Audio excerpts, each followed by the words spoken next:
नमस्कार मित्रों, मैं हूँ C A Harish and welcome back to my channel.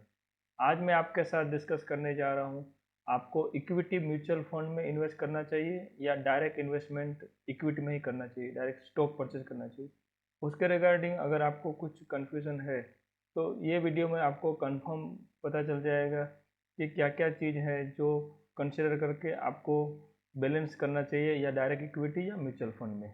तो मैं यहाँ पे 7 ऐसे पॉइंट्स जो आपके साथ डिस्कस करने वाला हूँ और उसको हम लोग इवेल्यूएट करेंगे कि कौन सा ऑप्शन बेटर है, इक्विटी म्यूचुअल फंड बेटर है या डायरेक्ट इक्विटी में। तो उसमें फर्स्ट पॉइंट जो हम डिस्कस करेंगे वो है बेनिफिट ऑफ एक्सपर्ट नॉलेज। अगर आप म्यूचुअल फंड में इन्वेस्टमेंट करोगे, इक्विटी म्यूचुअल फंड की मैं यहाँ पे बात कर रहा हूँ, तो उसमें आपको एक्सपर्ट जो रहेगा उनको नॉलेज है, क्योंकि वो डेली मार्केट में इन्वॉल्व है। तो उनका जो बेनिफिट है वो आपको यहाँ पे आपको इन्वेस्टमेंट में मिलेगा और वो हिसाब से आपको रिटर्न भी अच्छा मिलेगा। ऐसा ज़रूरी नहीं कि आप एक्सपर्ट नहीं नहीं बन सकते। अगर आप भी एक्सपर्ट बनना चाहोगे तो बन पाओगे, मगर उसमें एफर्ट्स आपको लगेंगे। तो अगर आप म्यूचुअल फंड सिलेक्ट कर लोगे तो यहाँ पे एक्सपर्ट का बेनिफिट मिल पाएगा। हालांकि इक्विटी आप खुद ही करने जाओगे, अगर आप एक्सपर्ट नहीं हो तो वहाँ पे आपको कभी लॉस होने का भी चांस है। सेकेंड जो पॉइंट हम डिस्कस करेंगे वो है कॉस्ट। अगर आप नेचुरली अगर आप एक्सपर्ट है, उनका बेनिफिट ले रहे हो और उनकी सर्विस ले रहे हैं, एक्सपर्ट को हम लोग बोलेंगे फंड मैनेजर, जो आपके म्यूचुअल फंड का फंड है वो मैनेज कर रहे हैं। तो उनकी सर्विसेज आप अवेल करोगे तो नेचुरली आपको कुछ फीस पेमेंट करनी पड़ेगी। वो है एक्सपेंस रेशियो जो होता है, नॉर्मली कंपेयर करते हैं कि कौन सा म्यूचुअल फंड है उसका एक्सपेंस रेशियो क्या है।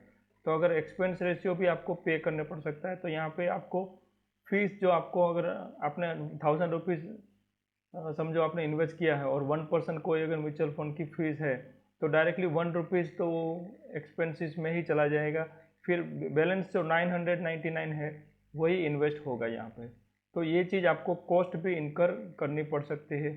अगर वही चीज़ आप डायरेक्ट खुद ही इक्विटी डायरेक्ट परचेस करने जा रहे हो तो यहाँ पे डायरेक्टली कोई कॉस्ट आपको देनी नहीं पड़ सकती है। थर्ड जो पॉइंट मैं आपके साथ डिस्कस कर रहा हूँ वो है टाइम एंड एफर्ट्स।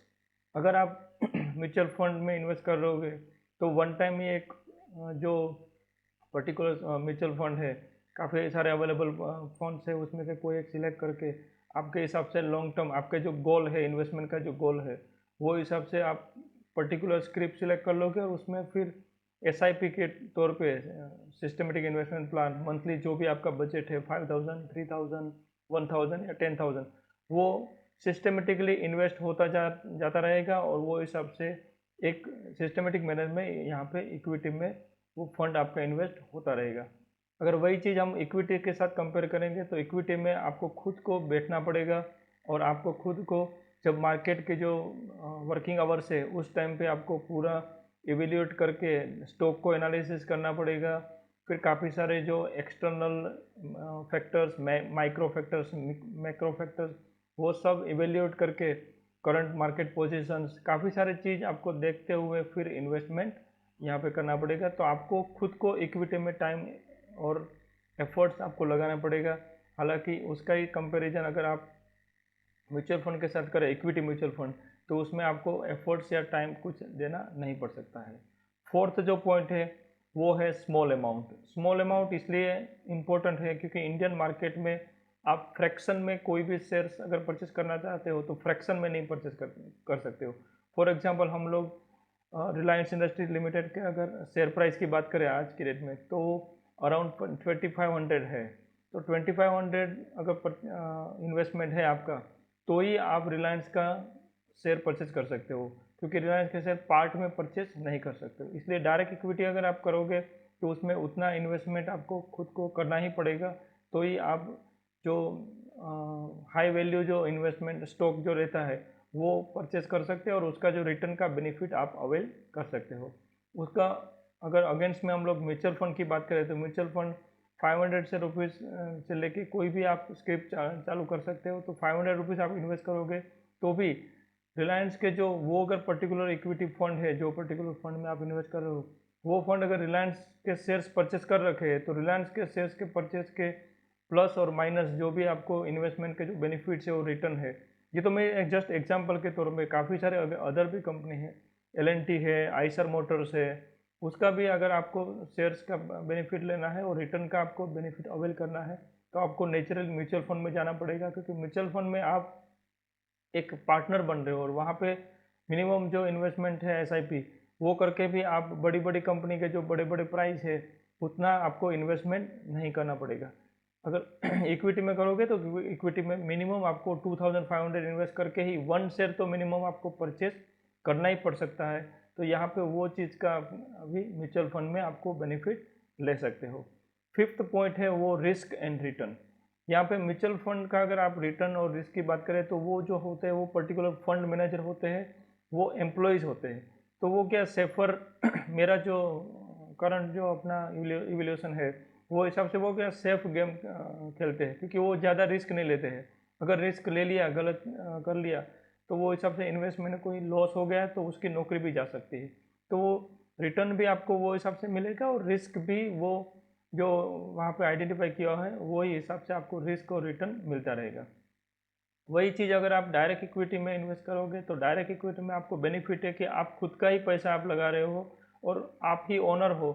तो आप अपने हिसाब से जितना भी चाहो रिस्क लेके, स्मॉल कैप है और बाकी जो कंपनीज है उसको भी एवेल्यूएट करके, अगर आपको नॉलेज है पर्टिकुलर कंपनी का और अगर फ्यूचर ग्रोथ अगर आप अच्छा दिखता है तो आप अपने इंडिपेंडेंटली आप अपने डिसीजन लेके आप रिस्क लेके ही वो चीज़ का सिलेक्शन कर लोगे कंपनी का, और आपको फ्यूचर में काफ़ी अच्छा ग्रोथ का और काफ़ी इन्वेस्टमेंट का रिटर्न का यहाँ पे आपको पॉसिबिलिटीज़ है। वो चीज़ यहाँ पे म्यूचुअल फंड में नहीं है, क्योंकि म्यूचुअल फंड जो है वो लोग अपना जो एक क्राइटेरिया है वो हिसाब से इन्वेस्टमेंट स्ट्रेटेजी रहती है, वो हिसाब से वो इन्वेस्ट करते हैं और उसको सरप्लस भी ज़्यादा पैसा नहीं रख सकते। तो उसको जो हिसाब से इन्वेस्टमेंट करना है वो स्ट्रेटेजी के हिसाब से इन्वेस्टमेंट कंटिन्यूस चलता रहता है। सिक्स्थ पॉइंट अगर हम बात करें तो है इंडिपेंडेंस। मैंने बताया कि इक्विटी में आप खुद ही इंडिपेंडेंट हो, आपको कोई भी किसी को पूछने की ज़रूरत नहीं। आप जितना इन्वेस्टमेंट जो भी कंपनी में, आप 2 कंपनी हो, 4 कंपनी है, उसमें जो हिसाब से है वो इन्वेस्टमेंट आप कर सकते हो। हालांकि वही चीज़ अगर हम कंपेयर करें म्यूचुअल फंड के साथ, तो म्यूचुअल फंड में जो उन्होंने जो अपने इक्विटीज़ या जो भी उसका टारगेट है या जो उनका स्ट्रेटेजी है वो स्ट्रेटेजी के हिसाब से ही इन्वेस्टमेंट होता रहेगा। वहाँ पे अब ऐसा नहीं कि कंपनी कोई पर्टिकुलर 2 कंपनी है जिसमें आप ग्रोथ दिख रहा है तो वो 2 ही कंपनी में आप इन्वेस्ट करोगे, ऐसा नहीं होता। इक्विटी में जो सेक्टर है या जो इक्विटी का लार्ज कैप है, स्मॉल कैप है या फिर फ्लेक्सी कैप है, इंडेक्स फंड है, जो भी फंड्स होते हैं उसकी जो एक पर्टिकुलर पोर्टफोलियो स्ट्रेटेजी है वो स्ट्रेटेजी के हिसाब से ही वो लोग काम करते हैं। वहाँ पे कोई इंडिपेंडेंस नहीं होता है कि वो स्ट्रेटेजी चेंज करके अपने हिसाब से फंड को कैसे भी मैनेज करे और हाई रिटर्न्स यहाँ पे इनकम जनरेट कर सके। वही चीज़ अगर आप डायरेक्ट इक्विटी करते हो तो डायरेक्ट इक्विटी में आप फुल्ली इंडिपेंडेंट हो, क्योंकि आप अपना खुद का ही पैसा लगा रहे हो।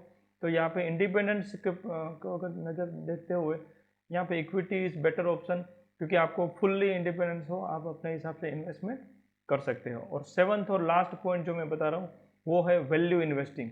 वैल्यू इन्वेस्टिंग इसलिए इम्पोर्टेंट है क्योंकि वॉरेन बफेट ने भी ये जो वैल्यू इन्वेस्टिंग करके जो कंसेप्ट है उसको यूज़ करते हुए ही अपना वेल्थ का मैक्सिमाइजेशन किया है।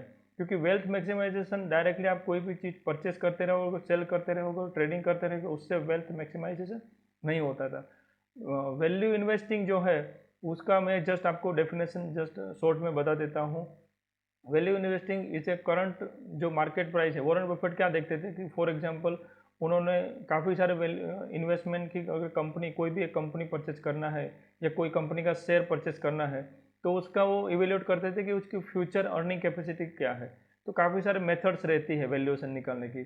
फॉर एग्जांपल हम लोग एक बात करें तो डिस्काउंटेड कैश फ्लो मेथड एक रहती है।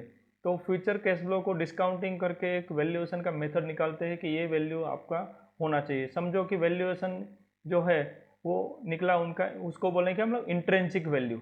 तो समझो कि वो कंपनी का इंट्रेंसिक वैल्यू 100 रुपीज़ है।